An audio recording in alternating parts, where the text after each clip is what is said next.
I'm here with This Is The Kit. I've got Kate Stables to my right, and you've just come off the stage and you played yesterday as well. So yesterday I came in right at the end, just as you were performing Bashed Out, probably caught the last 2 minutes or something, and we were like, oh, we've made it in time, we've made it in time. And we sat down and the atmosphere was just, it was like, when we walked in, it was like something magical has happened. Wow. Yeah, and then we were like, great, we sat down and then you finished.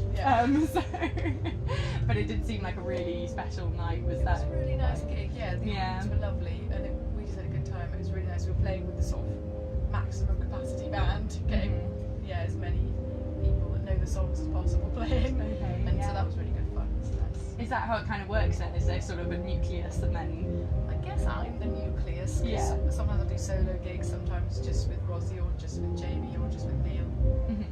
But normally the sort of default mode is me and then Neil on guitar, Rosie on bass and Jamie on drums, so normally we're 4. Okay. But when we're doing festivals and Jesse's available to come and join in, then it's great to get him in too. Yeah. And recently we've been playing with the horn section and I love it. So I love it, so whenever we can get them along, we do. Yeah, I was thinking that's a really nice sort of add to the sound because it's quite a unique combination. Really and it's also a nice way of Jesse being there when he can't be there, because he just loves writing arrangements. So he'll sort of write the horn arrangements and then he's there in spirit, even if he's not there physically. Oh, okay, cool. So yeah, his presence lingers on, which is always good. Present. Yeah. Bashed Out, so that's sort of been I guess that is the song that's sort of spurred on the success of the 3rd album. Yeah, maybe, yeah. I don't know the stats, but I feel like that is the sort of key song for me anyway. Yeah. On that album. Yeah, I love it. It's a very powerful song, and the lyrics are amazing, and they seem to be sort of about just coping in the world that we live in, without getting your hands dirty or feeling like you have to sort of operate. I don't know, that's what I kind of got from it, or just feeling. Well, there's all sorts that you can get from it, I suppose, but yeah, it's the world is what we make of it, I guess. How did the song come about? How did it develop?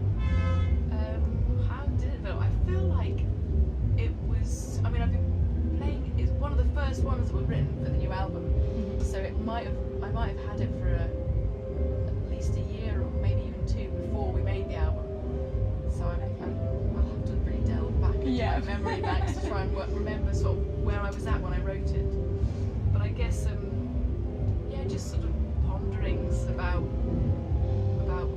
how we get done in by life, but then it can turn around. We can turn it around, or it can all of a sudden just turn itself around, and it's good to keep going.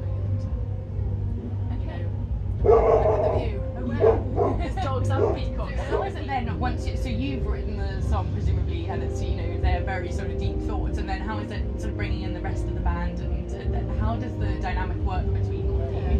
Well, I feel really sort of privileged because I've just got sort of my favourite friends and who are also my favourite musicians are up for being in my band and just bringing their sort of talent and contributions to the songs I write.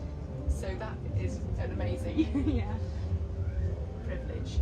But I mean, what tends to happen, the pattern I've noticed, is that I'll write a song and be chipping away at it, and then I'll start sort of playing it live to sort of settle it in and tweak it more. And then after a while of playing it solo live, then we'll find time to sort of work it all together, and then people start adding this in. So the guys have normally heard the song, they know the song quite well by the time they start working on it, because they sort of, I'll be playing it solo at gigs, you know, in the set or whatever, and then they'll sort of bring their magic to it afterwards. But for me it's quite important that it works as a song on its own. Right, okay. Like, it's, I feel like it's important for a song to work in an arrangement and in other context, but one person singing it, that has to work first before I feel like it's a finished song. Okay. So is that just sort of because of the way it develops, so it's from like a process point of view, or is it from an independence point of view where you want to know that you... Kind of independence, but just not wanting to rely on arrangement and sort of musical tricks and to be dependent on them. I guess I think I sing about it quite a lot, but I like to not be dependent on things. And so not being dependent on needing the band there all the time is one thing as well. Like Yeah. musically, it's really good if I can just do a gig, just me, and play it and the songs still works, and then it's really good when I can play with them, and it just feels amazing to have them joining in and making it better. Okay, brilliant. Yeah, and we've interviewed quite a few bands who have been doing a lot of DIY stuff and sort of seem to like come from that background. So it's interesting that you say that, because it's. I always ask whether it's out of choice or necessity, and it seems to be a bit of both. Oh Sometimes, yeah, I and feel like it's- choice and necessity just go together Yeah. eternally. So who are you looking forward to seeing at the rest of us? Well, I'm looking forward to seeing. I'm trying to think who's on today. I'm looking forward to seeing Count Bobo, and then Nuala Honan's new band, Yes. which is called Boogaloo. Oh, I thought it was Waterbirds. Is that Maybe she's got loads on the go, but there's Okay. one of her new bands that's got the word Boogaloo in it, cool? and it's a word that I love. And in fact, I always forget the rest of her title, the band name. Anyway, I'm going to see Nuala play, Count Bobo. Tomorrow there's Tizetta are playing at the Social. Oh, at 4 o'clock today it's Cristobal on the Sea. Yamara Wasari are playing tomorrow as well. I'm seeing the set list in your I, head. I sort of went and looked in the information tent today and I was like, oh, that. Mhm. So yeah, Lots. and I want to get some curry. Amazing. Top of the list. I want to get some mac and cheese, so it's amazing. So one of the themes that we're sort of focusing on at the moment is vulnerability and courage, and how they kind of go hand in hand. Yes. So you've got to be open, and I suppose with your song there is very open and honest. So I was wondering if you feel like that's something that has helped you in your career, and if it's something that you Yeah, associate with. definitely. Vulnerability and courage. I feel like they're two things that go together, a bit like freedom and responsibility. Mhm. They just will always be closely related. But yeah, it's true. If you, yes, courage. I wonder. Yeah, courage is something that really sort of develops over time, Mhm.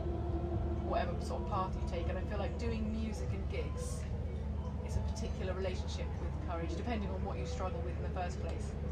But just note if you're able to notice how you sort of develop in terms of a performer or songwriter or just human being as well. I feel like what gigs and doing music and playing music with people has sort of fed me in terms of life skills.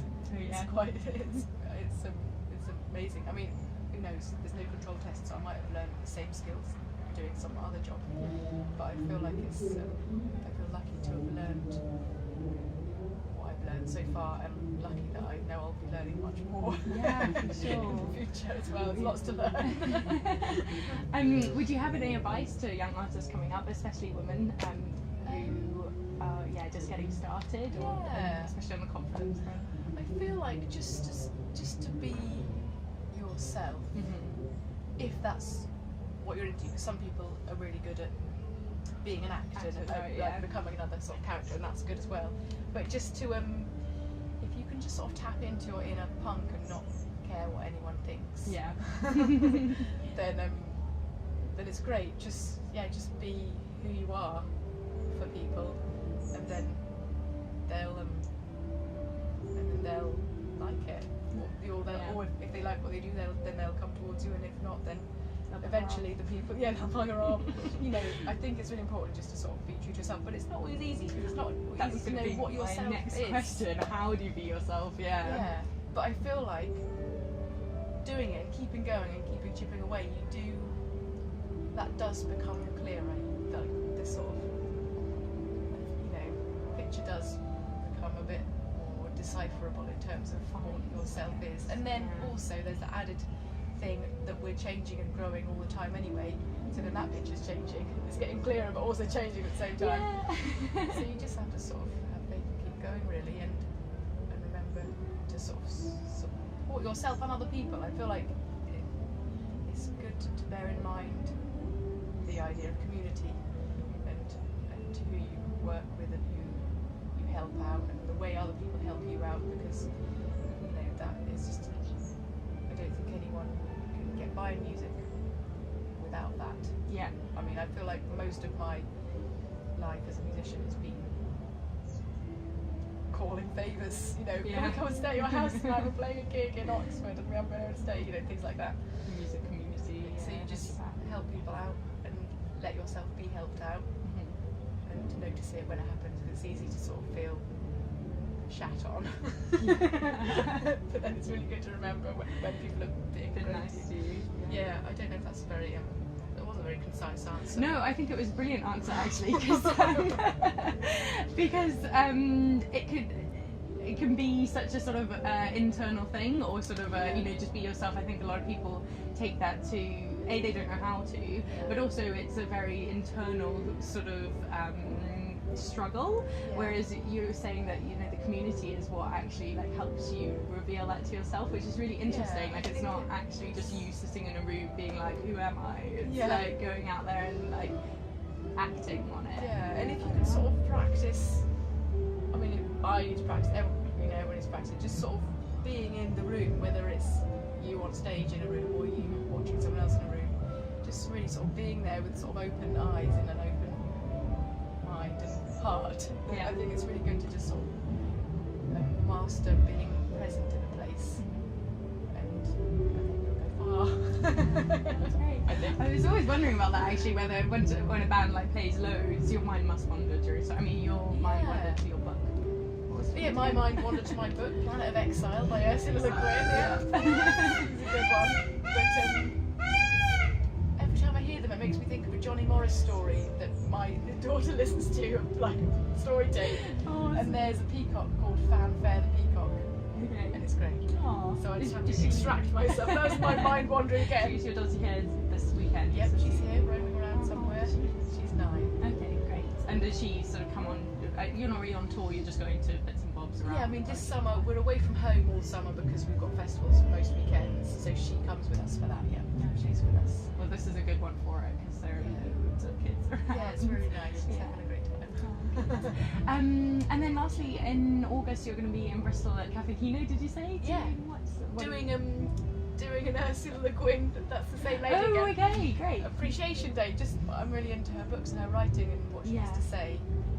And there's some really nice music that was made to accompany one of her books, so we're going to sort of teach that to people. It's like a cappella singing sort of stuff, and we just really like her, so we thought we'd just have a day where we get to hang out with other people that like her too. Yeah, oh brilliant. So is she going to be there? No, she lives in Portland. She's in her 80s. She's an amazing woman. She's an incredible writer, and if you sort of go and listen to like interviews and talks, there's a lot of stuff on the internet. Everything she says is just brilliant. She's really good. You said it was full of lots of wisdom, didn't you? Actually, yeah. Oh, brilliant. Okay, well, hopefully see you then. Yeah. Because I live down the road. So, and thank you so much for talking to us. Cheers. It's been brilliant. Nice. Thanks. So won't you hoist up